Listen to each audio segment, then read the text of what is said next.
Hi, everyone. Ed Bixby here from the Global Green Burial Alliance, and this is Spotlight Now. Today, I'm here with Kahla Flores. Kahla is a bioresponse certified alkaline hydrolysis technician and the executive director of White Rose Aqua Cremation. Educationally, Kahla has been in study of sciences and human biology throughout her academic career, focusing on holistic health and medicine in college. Her passion is to educate and present an alternative option to those seeking a more green or gentle approach to a final disposition. So, welcome, Kahla.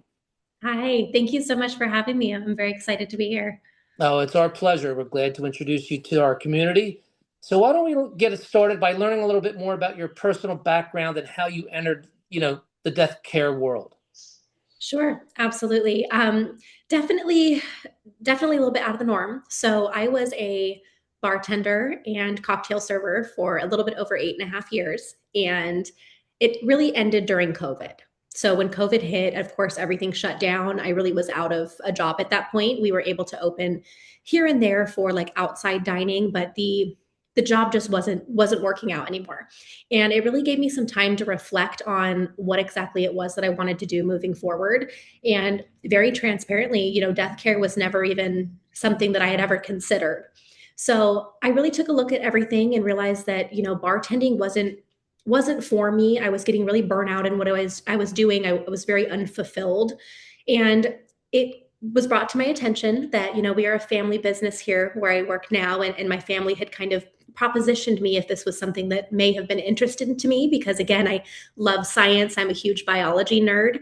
So I decided that I was going to give it a shot. And again, this was so far out of my realm of what I was used to. So I went ahead and took all of the courses online and I became an alkaline hydrolysis technician. So when I came on board, I was working strictly in the back. I wasn't doing any, front facing with families, and I enjoyed it. It was definitely fulfilling to know that I was able to be part of that final moment with people's loved ones.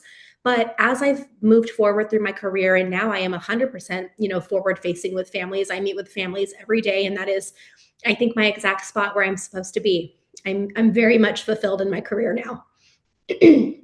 And what's really interesting, and our viewers certainly know this from all the interviews we've had, is that your story is very similar to many, most of us here within this movement itself. It's not something Absolutely. we were to seek out. It kind of chose us, and I think that's really an amazing, way to have a career change, and let's say, in a positive way to where you're feeling really good about, what you're doing and moving forward.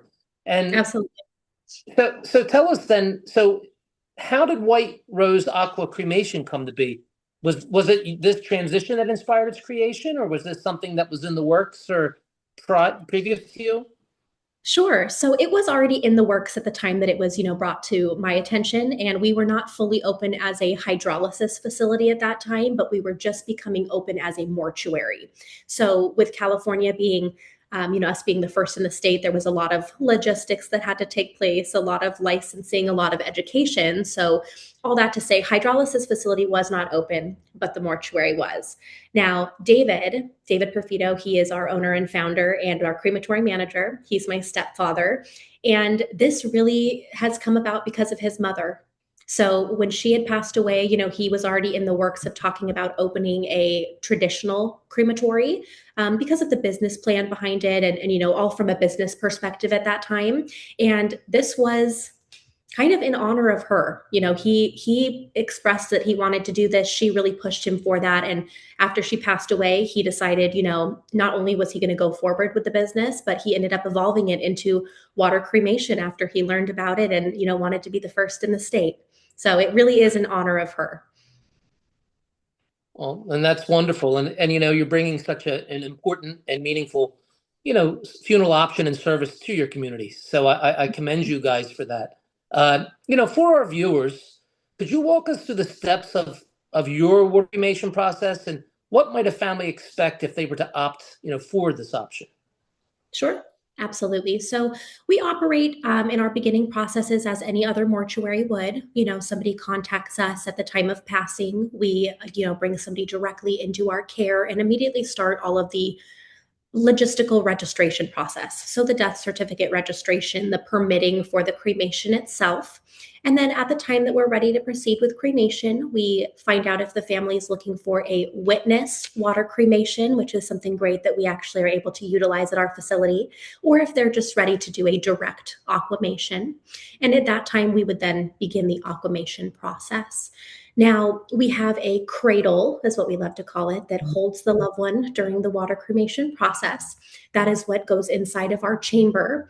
And over an eight-hour period of time, it's just warm water that flows around the body and reduces you back to your organic bone material.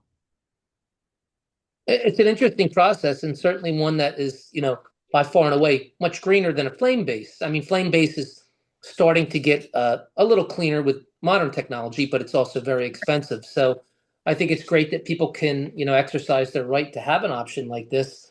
And I Right. mean, I understand that you guys, you obviously you're a funeral home, so you have other services that you offer. What other disposition options do you offer? Do you offer things like natural burial and things like that, or is it? Yeah, so we also offer natural burial. We work at this time, we're working with the Fallbrook Masonic Cemetery for their hybrid cemetery, or with Joshua Tree Memorial Park for their green burial cemetery. But we do offer that. And we have slowly started to move into the realm of traditional cremation offerings as well, with a trade partnering crematory. And that is because, we love our eco-friendly aspect here, but the longer that we've been here, we're coming to find, we want to still be able to offer that service to families that reach out to us and not have to turn them away because it's not an offering that we have. So we have slowly started to step into that realm as well. No, and that's good business. I mean, we as Americans live in a country of options. We have the constitutional right of choice.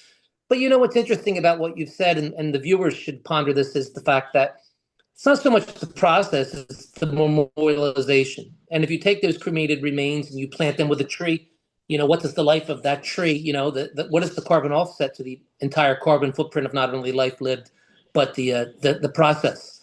So, it's good business, and you should be able to, fulfill the wishes of your family. So, I think that's important for everyone to know that. And, Absolutely.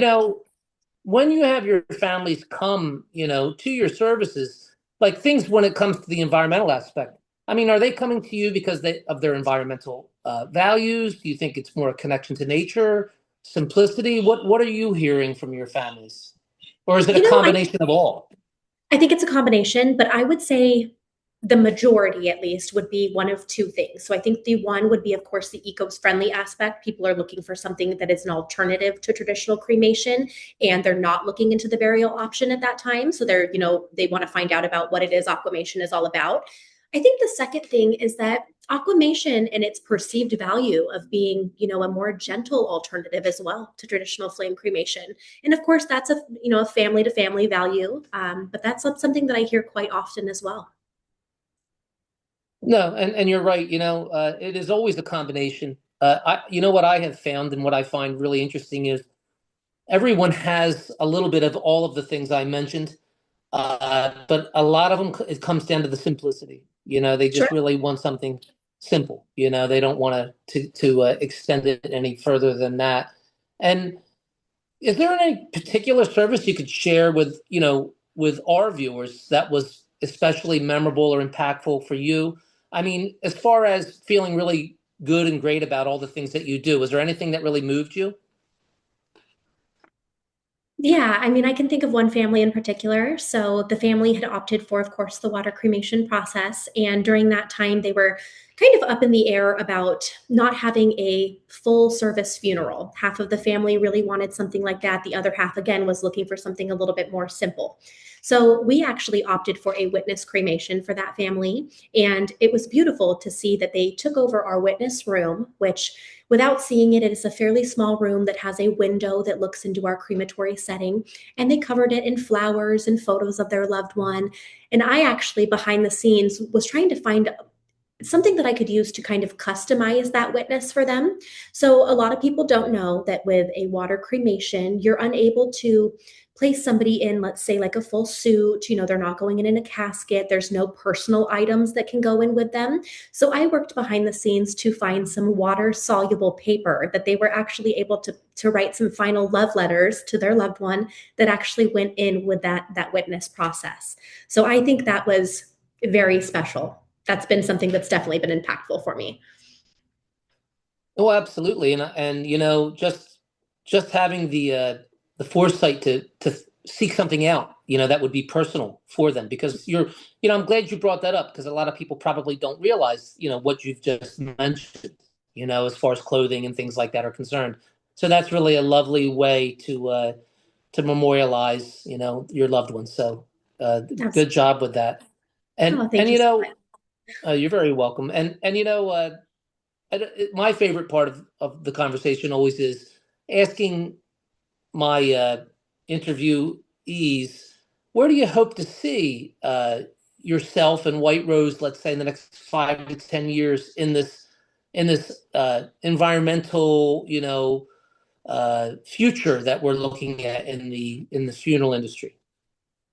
Sure. I would say probably one of the biggest things is I hope that the education and the word of this option even being available, it becomes more prominent for families because that is the biggest hiccup I think in our business is that this has been around for so long and because it's new to California, but it's just a new technology in general that people just don't understand that it's an option.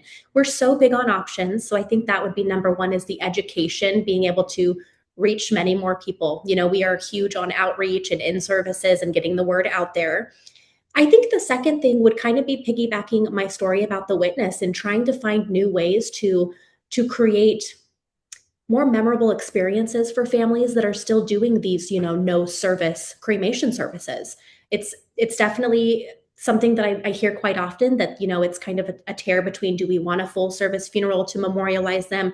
Are we going to do a memorial service afterwards? And just finding more things like that water soluble paper to put that special touch on those for the families.